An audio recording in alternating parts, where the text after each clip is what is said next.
So routine testing without any symptoms with lateral flow devices is no longer recommended for the general public. However, if you do develop symptoms, you should isolate and order an LFD test online.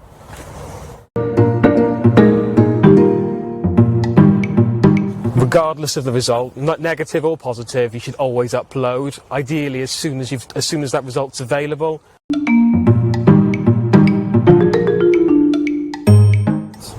So it's really important that people upload their result regardless of whether it's positive or negative, because by uploading the results it gets transferred to the local contact tracing teams, and they will then follow up with advice on self-isolation. So if it's a positive result, people will need to self-isolate for at least 5 days, but then the contact tracers will also be in touch either via phone or via text to undertake contact tracing. And we're still doing contact tracing in order to protect the most vulnerable people, and also to support staff that work in high-risk settings. I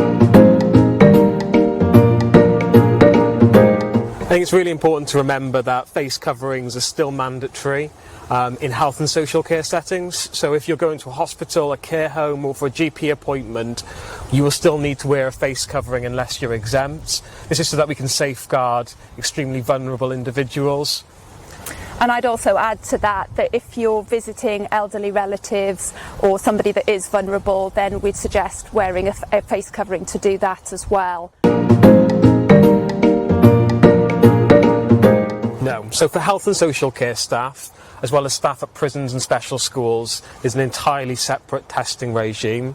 We still recommend the use of asymptomatic LFD tests and a PCR test if you become symptomatic at any point. These tests can be arranged through your local authority, but it's really important to speak to your employer if you have any questions around it. Well, I just want to say thank you to all the residents in Ngwent for continuing to respond to calls and texts from Ngwent Test Trace Protect service, and for sharing openly and fully all information about their contacts, because this really helps us to protect the most vulnerable within Ngwent and enables us to ultimately keep Wales safe.